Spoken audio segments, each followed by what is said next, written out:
months from the Department of Water and Power. Is anyone in the room? Okay, so the bill is of importance to you. Now, as hopefully everyone knows, in reality, only a portion of what you pay goes to the department. Everyone thinks every dollar goes. The city uses that bill to put everything in the kitchen sink, trash pickup fees or whatever. But it's a very large part of your bill. Our speaker this evening is the general manager, which means he's the boss of the Department of Water and Power. He held that position for a few months, so he is not responsible for everything that occurred over the last 10, 20 years, which includes issues like wanting the city council, doing whatever they want, allegations of excessive pay, excessive pension, too many employees. Don't blame those allegations on our speaker, but they are fair questions to talk about. So, with that, I'd like to introduce, and we're very honored to have him here this evening, the General Manager of the Department of Water and Power, Nichols.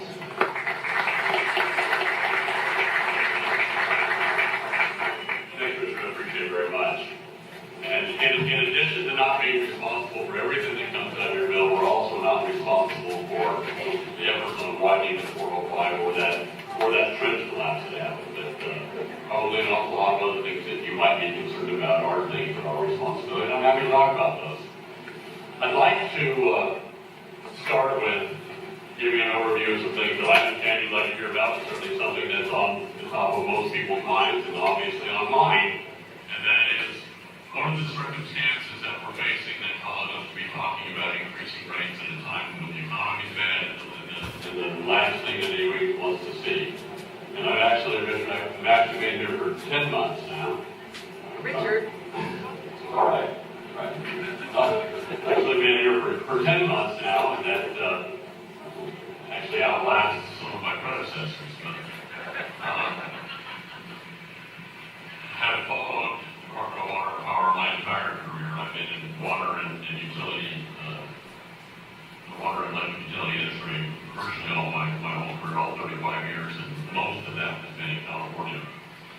And you can't be in the utility business in California and not have a pretty good idea of what's going on in LAWP. We're going through some just absolutely unprecedented changes. And I would love not to have my first year to be sitting and talking about the prospect of raising both water and power rates.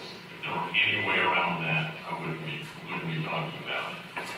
But we're dealing from both issues of regulatory mandates and aged facilities that we simply have not put enough money into in the past that have gotten to a point where we just can't do anything more to cut back our costs. One of the first things that I did when I came here, and there were a bunch of costs that were cut by interim general manager Officer Buechner last year, and the first thing I did, literally day one, we got together with our staff and said, I know we've cut costs, but there's more there has to be because we have to be sure, at least in the short term, and there's things longer term that I hope that we can do.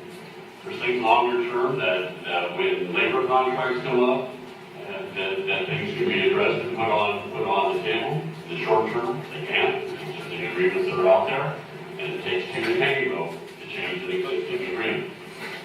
Well, long term, we can be looking at a lot of things. Long term, we can try to get more and more efficient as we work for it. In the short term, I've taken out about another $500 million in costs on the water and the power side of items that I announced last April, and we're continuing to look every single week at where we can cut more because we don't have a lot of choice, because we had anticipated when I came on that we would be making some adjustments to November 1.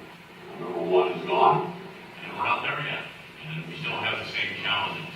And those challenges come from some things that vast majority of which are really outside our control. We have regulatory issues on both the water and the power side. On the water side, the biggest items are drinking water. Drinking water quality requirements that are established by the U.S. EPA and are then enforced by the California Department of Public Health. It's around things like covering our open reservoirs.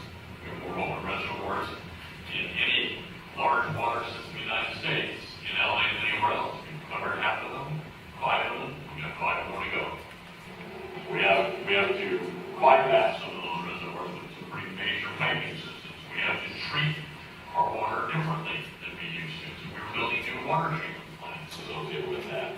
And then something that most people probably wouldn't know because I really don't think we've talked about it much, is the fact that over all the years and all the angst that exists between Los Angeles and the Owens Valley with regard to taking water out of Owens Lake, they're in doing that and having that lake recede. Now it's what they call a terminal lake. Water flows in, it doesn't flow out. It evaporates.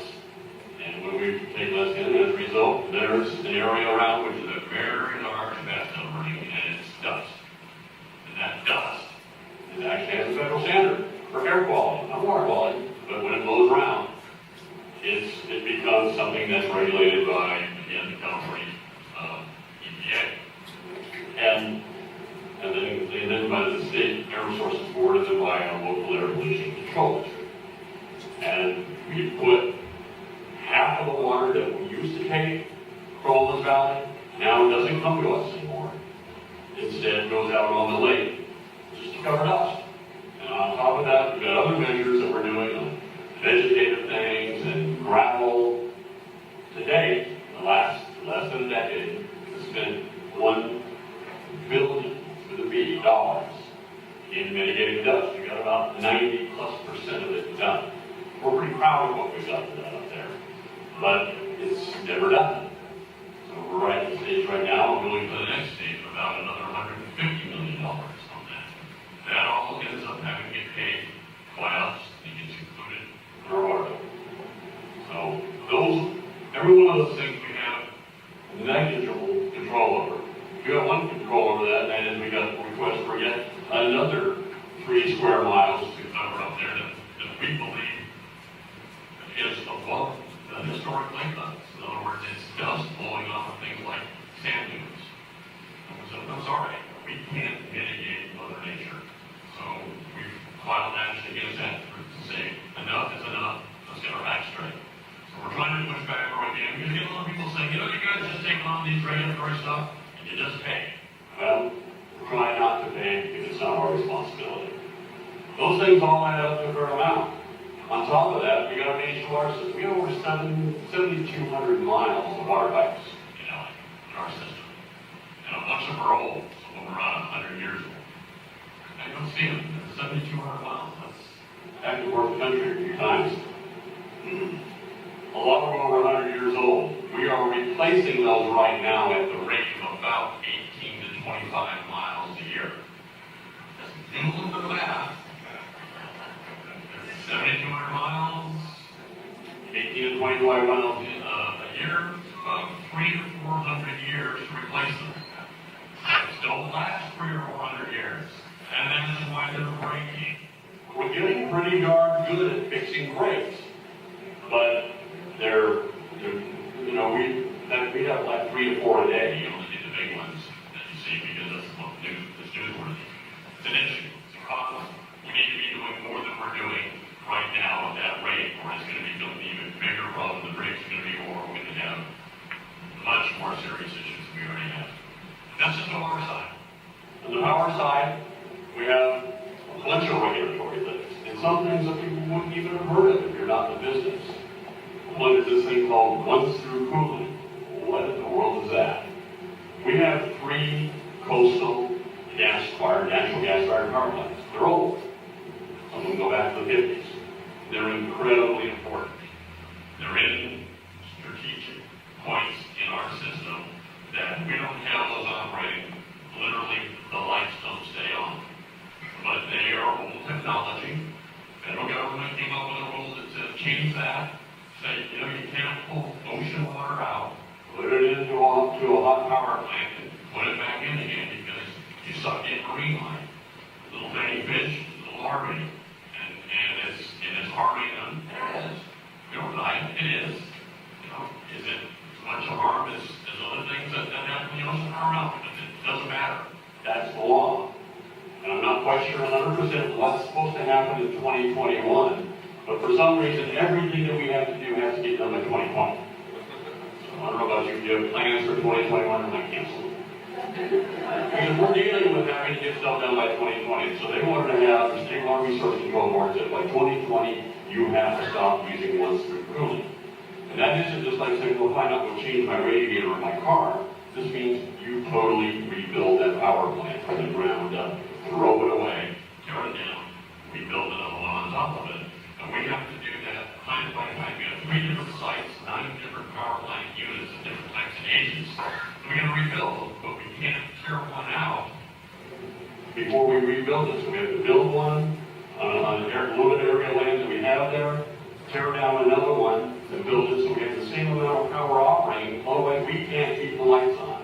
And we've been talking with the State Water Resource Control Board for years on that, or a year and a half on that. Finally, after a 5-hour hearing, they kind of got us and said, you're right, you can't get it all done by 2020. So we came to an agreement to get it done by 2029. That means every single year for the next 17 years, we're going to be rebuilding those 9 power plant units and replacing those at a cost of $2.2 billion. Would have been a bunch more. Actually, just simply couldn't have done any more quickly than that. But at least we're stretching it out, and we can actually physically get it done. We've done everything we can to push back and get that done as inexpensively and as possibly as we can get it done. We also have the whole issue around greenhouse gas reduction. Assembly Bill 32 passed a number of years back. You might recall there was a voter initiative on that in November, and we as a populace, whoever of us all went to vote, said, we're going to go forward with that. We're going to continue carbon reduction. We're going to go forward with what the Air Resources Board wants to do. We're going to reduce our carbon emissions, which means in our case, we push back and ultimately eliminate our coal-fired power plants, which environmentally is the right thing to do. Is it going to cost us more money? Yes, it is.